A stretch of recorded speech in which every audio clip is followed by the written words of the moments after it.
divided by 1 minus gamma. Okay, this is the formula for work done of adiabatic process. And adiabatic process in short, अगर हम adiabatic process देखते हैं तो adiabatic process means क्या आता है?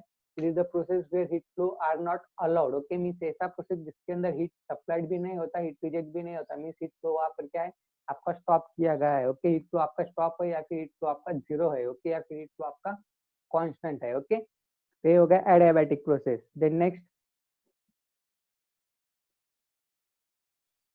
Next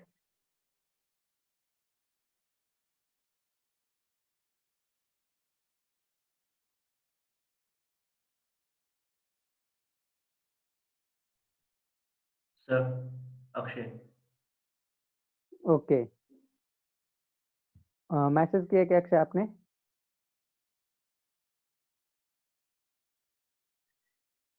okay, T2 COP का formula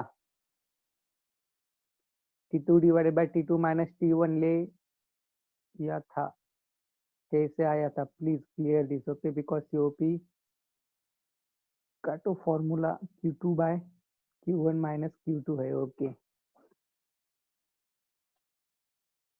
okay, अब देखिए Q2 by Q1. Okay, COP of refrigerator और COP of heat pump. Okay,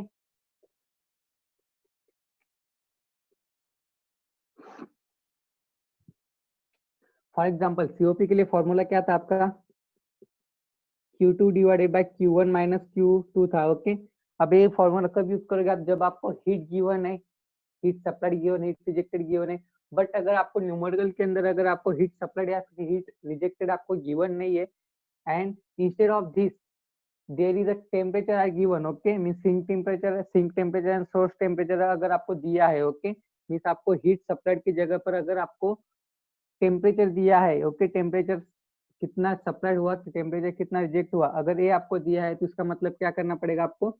T2 divided bye T1 minus T2 या फिर T2 माइनस T1 जो भी आपका होगा सिंक सोर्स, उसके हिसाब से आपको करना पड़ेगा. Okay, T2 divided by T2 minus T1. Okay,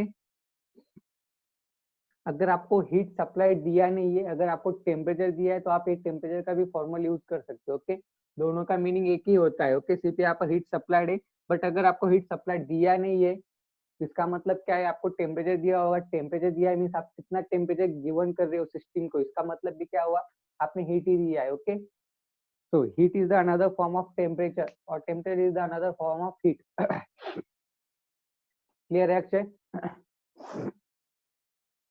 वैसे ही सेम चीज आपको देखनी पड़ेगी फॉर कैरनॉट साइकिल. ऐसे ही सेम चीज आपको कैरनॉट साइकिल के लिए भी देखने को मिलेगी. कैरनॉट साइकिल के लिए हमने इफिशिएंसी का फॉर्मूला क्या देखा था? Just a second. Carnot cycle के लिए हमने सेम इसी तरीके से इफिशिएंसी के लिए फॉर्मूला क्या देखा था? I think 1 minus T2 bye T1 ऐसा कुछ तो भी था. ओके, अब देखो अगर आपको टेम्परेचर दिया है ओके कैरनॉट साइकिल के, तो अब फिर आप ये फॉर्मूला यूज करोगे. बट अगर आपको heat supplied and heat rejected अगर आपको दिया है तो आप क्या करोगे? 1 minus Q2 by Q1 formula use करोगे. क्लियर है सभी को? Now next, law of static friction. Okay, अब देखिए स्टैटिक फ्रिक्शन ये जो लेसन है मैकेनिकल प्रॉपर्टी ऑफ सॉलिड्स में आता है. ओके, तो हम बाद में कवर करेंगे. मैकेनिकल प्रॉपर्टी ऑफ सॉलिड्स एक रिवीजन के लिए हम लेंगे अगले रिमेडियल क्लास में. आज हम थर्मोडायनामिक्स का रिमेडियल क्लास ले रहे हैं. ओके, वो मैं अब क्यों नहीं ले रहा? क्योंकि अब हमें थर्मोडायनामिक्स के आपके डाउट्स क्लियर करने हैं एंड देन नेक्स्ट आपका जो वर्कशीट है, वर्कशीट भी आज हमें कंप्लीट करना है. ओके, तो that's why mechanical property of solid वो आपका अगले रिमेडियल क्लास में होगा. Okay, then now next Carnot cycle. Okay, acceleration due to gravity on moon surface. Explain. Okay, Carnot cycle. So there were questions on how to increase the efficiency of some process or engine. So okay, then next work done for isothermal process. Okay, अब देखिए one by one हम देखेंगे. First acceleration due to gravity on moon surface. Okay, acceleration due to gravity on moon surface जो gravitation का है, gravitation हम कल के लेक्चर में कंटिन्यू करने वाले हैं. जैसे हम ग्रेविटेशन कंटिन्यू करेंगे वैसे उस लेक्चर में मैं आपको acceleration due to gravity on moon surface explain कर दूंगा. फिलहाल आज आपका रेमेडियल क्लास है, वो हमारे रेगुलर क्लास के अंदर चले acceleration due to gravity on moon surface. Okay, कल जब हम ग्रेविटेशन स्टार्ट करेंगे अगले पॉइंट्स लेने से पहले मैं आपको acceleration due to gravity on moon surface explain कर दूंगा, क्योंकि मून सरफेस के ऊपर एक्सेलरेशन ड्यू टू ग्रेविटी अगर आपको एक्सप्लेन करना है तो पूरा डेरिवेशन है, उसके लिए आपको आपका रिमेडियल क्लास नहीं होगा अगर वो मैं आज एक्सप्लेन करता हूँ तो okay. Then next Carnot cycle. Okay, अब देखिए कैनोट साइकिल मींस क्या रहता है। Carnot cycle is the cycle which is consist of two isothermal process and two adiabatic process। Okay, तो कैनोट साइकिल को हमने इस तरह से डिराइव किया था। इसके अंदर आपको बेसिकली 4 प्रोसेस देखने को मिलेंगे, 1 2 3 एंड 4। ओके, अब देन नेक्स्ट एक और चीज है इसके लिए कैनोट साइकिल की आपको एक और चीज देखने को पड़ेगी, that is TS diagram. Okay, TS means temperature and enthalpy diagram. Okay, अब देखिए प्रोसेस 1 to 2 क्या था आपका, isothermal expansion process. Okay, then now next 2 to 3 क्या था आपका, 2 to 3 था आपका एडियाबैटिक या फिर आइसेंट्रोपिक। ओके, एडियाबैटिक या फिर isentropic expansion. Then next 3 to 4 क्या था आपका, isothermal compression process. Then next 4 to 1 क्या था आपका, एडियाबैटिक और आइसेंट्रोपिक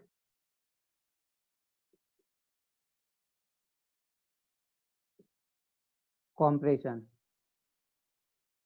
ओके, तो ये था आपका क्या कैनोट साइकिल। कैनोट साइकिल एक कंसिस्ट है of the 4 processes, that is first 1 to 2 process is isothermal expansion, 2 to 3 adiabatic expansion, then next 3 to 4 is isothermal compression, then next 4 to 1 is adiabatic isentropic compression। Okay, अब देखिए generally PV diagram मैंने आपको explain किया था, पर TS diagram मैंने आपको explain नहीं किया था। टीएस डायग्राम इसलिए एक्सप्लेन नहीं किया था क्योंकि टीएस डायग्राम फिलहाल आपके सिलेबस में नहीं है। ओके, बट आपके अंडरस्टैंडिंग के लिए आज मैं आपको टीएस डायग्राम एक्सप्लेन करता हूँ फॉर कैनोट साइकिल। ओके, अब देखिए टीएस डायग्राम मींस क्या रहता है, टेम्परेचर एंड एंथैल्पी डायग्राम रहता है। ओके, अब देखिए 1 2 3 4। ओके, इस तरह से आपका प्रोसेस ऑकर होता है। ओके, अब देखिए टीएस डायग्राम से आपको दो चीजें यहाँ पर पता चलती है कि आपका जो टेम्परेचर है, टेम्परेचर एट पॉइंट 1 एंड 2 क्या है, सिमिलर है, and then next temperature at point 3 and 4 क्या है, सिमिलर है। ओके, देखिए इस एरो पर हमने क्या किया है, टेम्परेचर को शो किया है,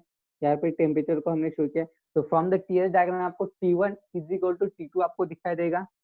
T1 इज इक्वल टू क्या रहेगा आपका T2, and then next T3 is equal to क्या है, T4 है। तो इसीलिए आपका जब भी आप डेरिवेशन सॉल्व करते हो, इसका डेरिवेशन हमने देखा तो वहां पर आपको T1 T2 T1 की जगह पर T2 दिखाई देगा, या फिर T3 की जगह पर T4 दिखाई देगा। ओके, देन नेक्स्ट आपको एक और क्वेश्चन आता है इसके अंदर, how to increase the efficiency of Carnot cycle. Okay, means Carnot cycle का मैक्सिमम इफिशियंसी कब आ सकता है। ओके, अब देखिए कैनोट साइकिल का मैक्सिमम इफिशियंसी कब आएगा, जब उसका लोअर टेम्परेचर हम क्या करेंगे, उसे सबसे कम करेंगे। मींस उसका जो लोअर टेम्परेचर कौन सा रहेगा, T3 या फिर T4, जब ये सबसे कम रहेगा तब आपका एफिशिएंसी क्या रहेगा, ज्यादा रहेगा। मींस क्या, to increase the efficiency of Carnot cycle there is a way to lower the temperature of lower points. Okay, means जो नीचे के पॉइंट्स आएंगे उनका टेम्परेचर आपको क्या करना पड़ेगा, लो करना पड़ेगा।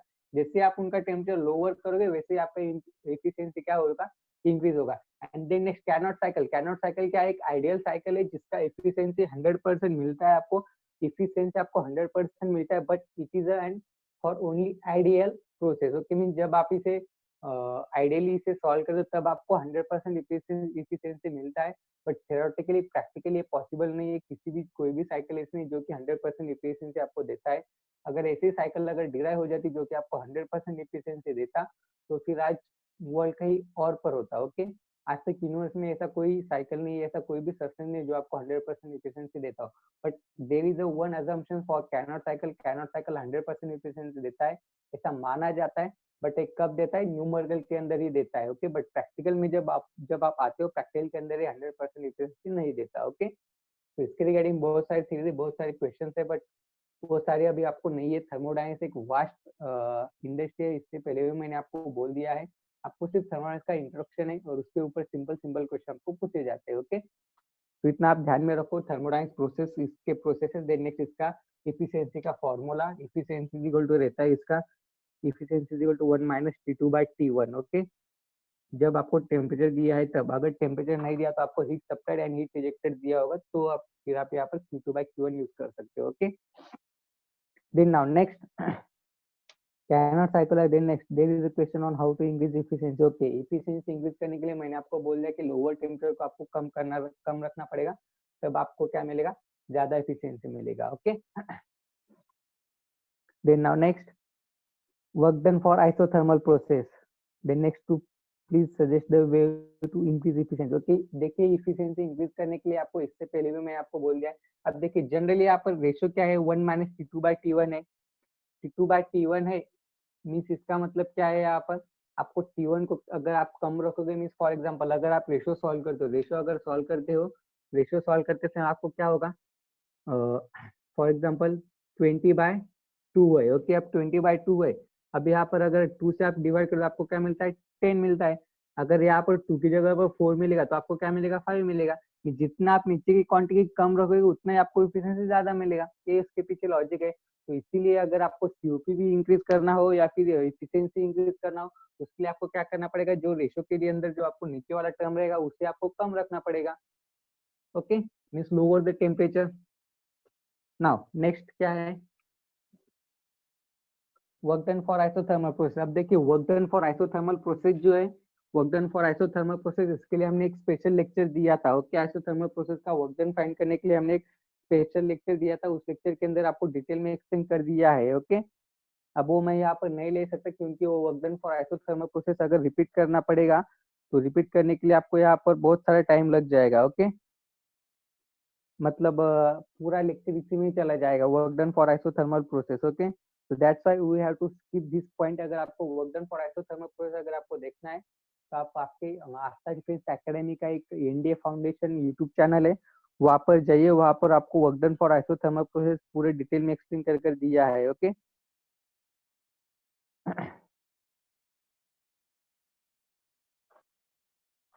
नाउ नेक्स्ट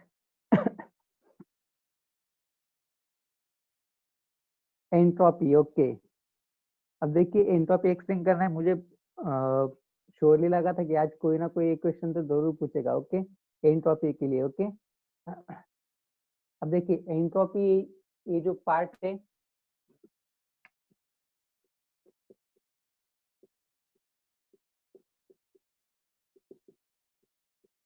ओके, अब देखिए फिलहाल आपने जो परसों के दिन जो आपने टेस्ट दिया है संडे के दिन फिजिक्स का, ओके, उसके अंदर आपको एंट्रोपी के ऊपर 5 to 6 क्वेश्चन पूछे गए थे। Okay, 5 to 6 question. Okay, but वो जो 5 to 6 क्वेश्चन एंट्रोपी के लिए थे वो मैंने सेट किए थे as a 45 marks of test के लिए। ओके, जैसे आपका जो टेस्ट और टेस्ट मैंने मुझे आपको 45 मार्क्स का लेना था, उसके लिए मैंने आपको 5 to 6 मार्क्स एंट्रोपी के ऊपर डाल दिए थे, बट कुछ टेक्निकल इशू होने के कारण हमने 25 मार्क्स के लिए, और 25 मार्क्स के अंदर आपको 5 to 6 out of syllabus question आ गए। ओके, जैसे एंट्रोपी जो पॉइंट है, एंटर पॉइंट आपको आउट ऑफ सिलेबस ही कहना पड़ेगा, क्योंकि आपकी एनसीईआरटी के बुक में हो या फिर आपका स्टेट बोर्ड का बुक हो या फिर आपका कोई भी बुक हो, उसके अंदर आपको एंट्रोपी के रिलेटेड कोई भी एक सादा सेंटेंस भी नहीं दिया है। ओके, बट अगर आपने प्रीवियस ईयर के क्वेश्चंस अगर आपने देखे, प्रीवियस ईयर के अगर आपने एग्जाम्स के अंदर जो क्वेश्चन पूछे, जेई हो, नीट हो या फिर एनडीए हो, ओके, आपके सिलेबस में नहीं है, फिर भी आपको एंट्रोपी के ऊपर क्वेश्चन पूछे गए। ओके, कौन से क्वेश्चन पूछे गए, जो कि मैंने आपको 5 to 6 क्वेश्चन आपको दिए है। Okay, for reversible process entropy क्या रहता है, 0 रहता है। फ्लोटिंग प्रोसेस के अंदर एंथैल्पी क्या रहता है, देन नेक्स्ट रिवर्सिबल प्रोसेस के लिए सिस्टम टू सराउंडिंग एंट्रोपी कितना चेंज होता है, नेट एंट्रोपी कितना रहता है, नेट एंट्रोपी पॉजिटिव रहता है।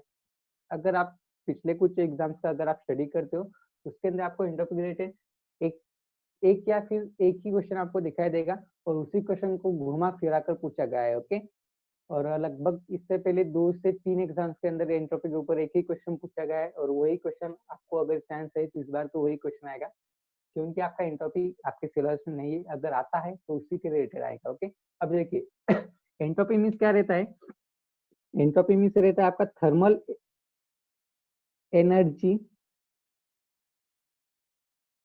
Per unit temperature.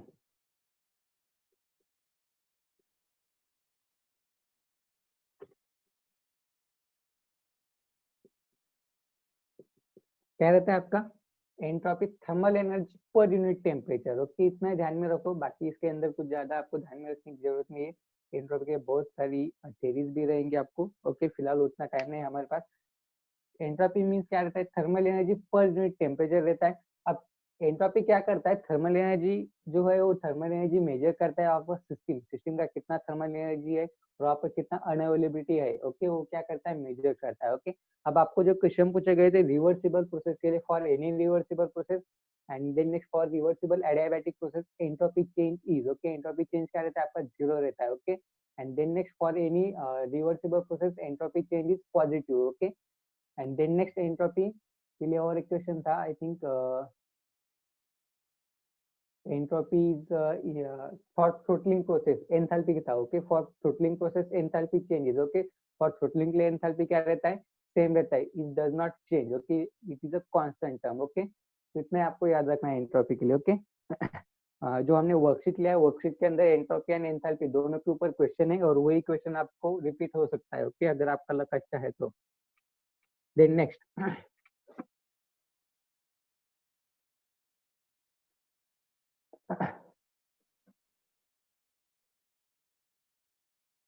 throttling process explain again. Okay, if we higher the higher temperature then we will get the higher efficiency. Okay, higher the higher temperature. Okay, अगर हमने higher temperature को अगर हमने increase किया तो फिर हमको क्या मिलेगा, इफिशियंसी ज्यादा मिलेगा। Okay, then now next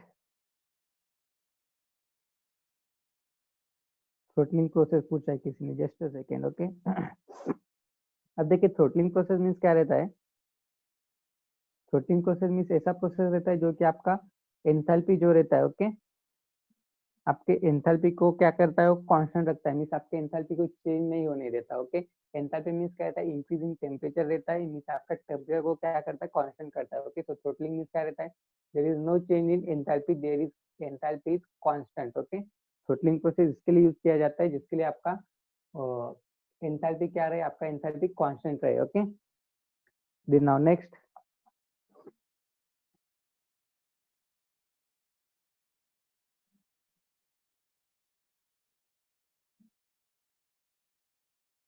next वो है कि आपके डाउट्स, अगर आपके डाउट्स हो चुके होंगे तो फिर हम वर्कशीट सॉल्व करेंगे। वर्कशीट के अंदर हमें आगे के 12 to 13 न्यूमेरिकल्स बाकी है। ओके,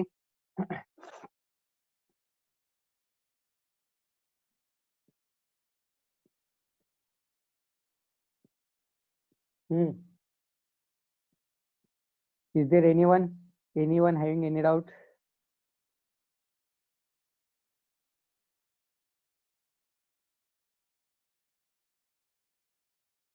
मेरी वॉइस आ रही है क्या सबको?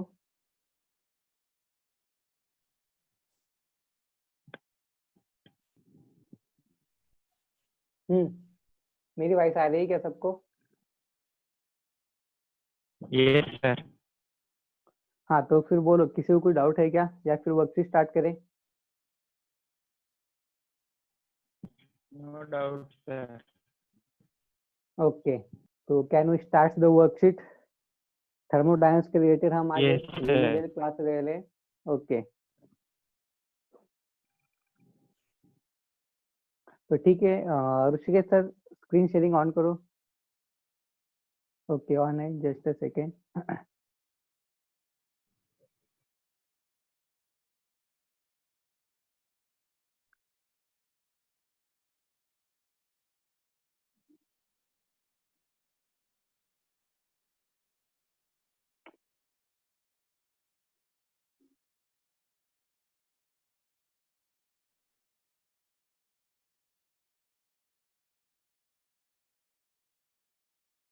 जस्ट अ सेकेंड, मैं वर्कशीट आपको शेयर करता हूँ।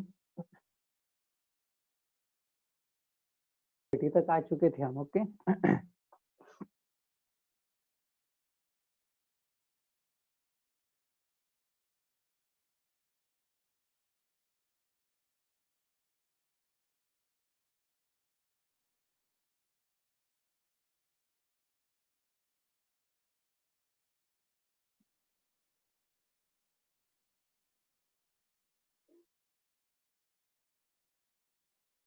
ये भी हो चुका था हमारा।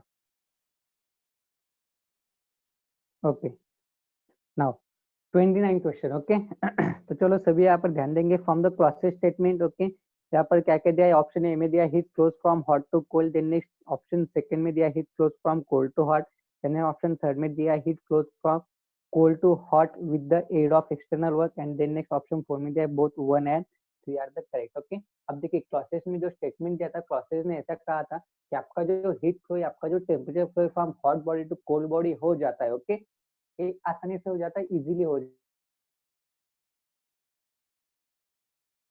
तो कर,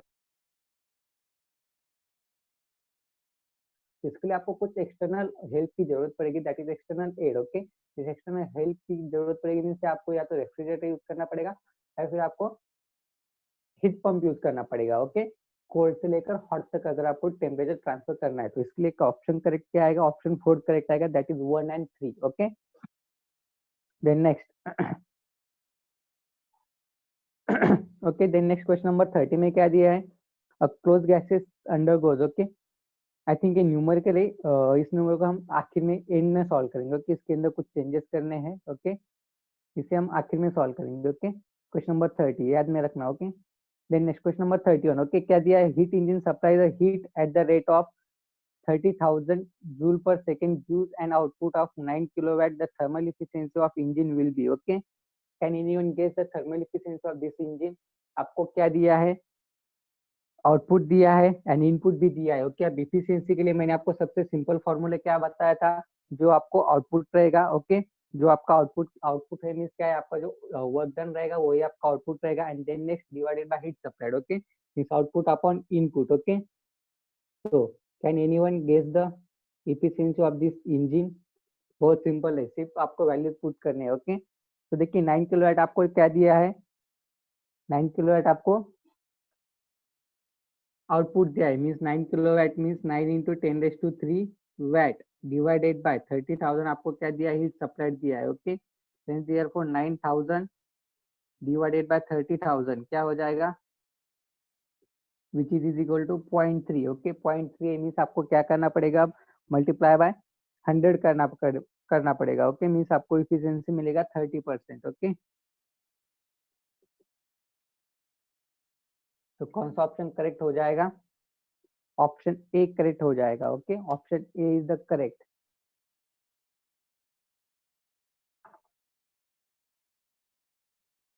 ओके, ऑप्शन ए करेक्ट होगा।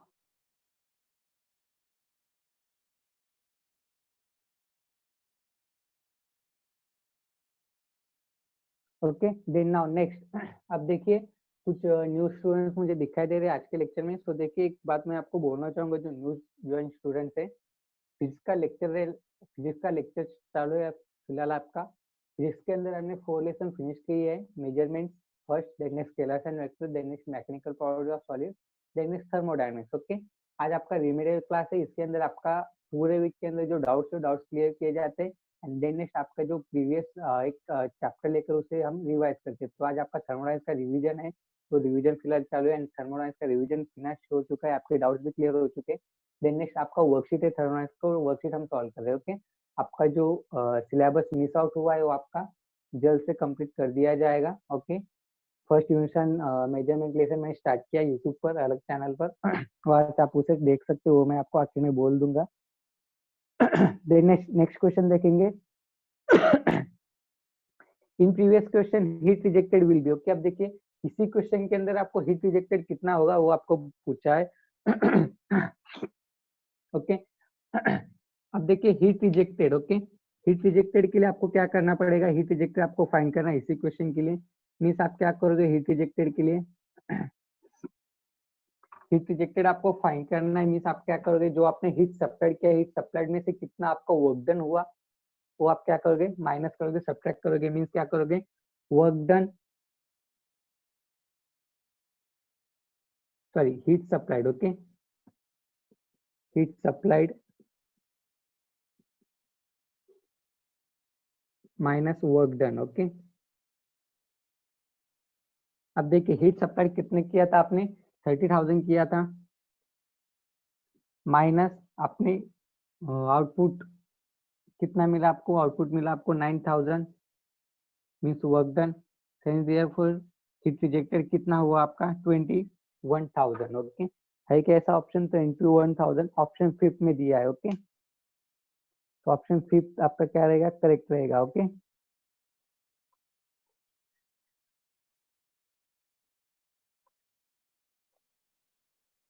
थर्टी टू का आंसर क्या आएगा? ऑप्शन फिफ्थ आएगा। ओके, ये है आपका question number 31। Okay, then next ये है आपका 32। ओके, अगर किसी को नोट करना है तो नोट कर लो। Okay,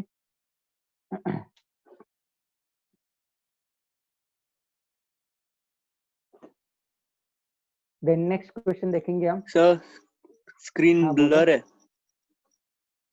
okay, just a second.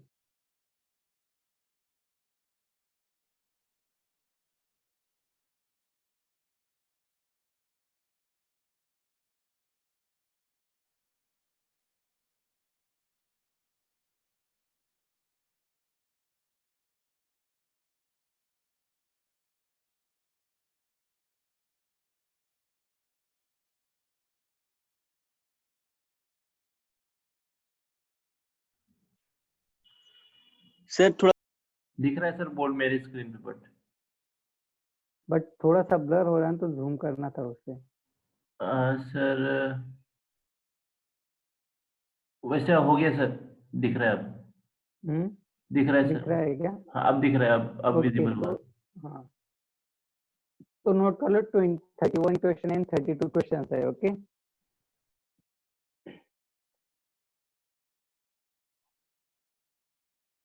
फिर से ब्लर हो गया। ब्लर हो गया क्या? से स्क्रीन शेयर ऑफ कर दीजिए, फिर उसके बाद में आई थिंक हो जाएगा।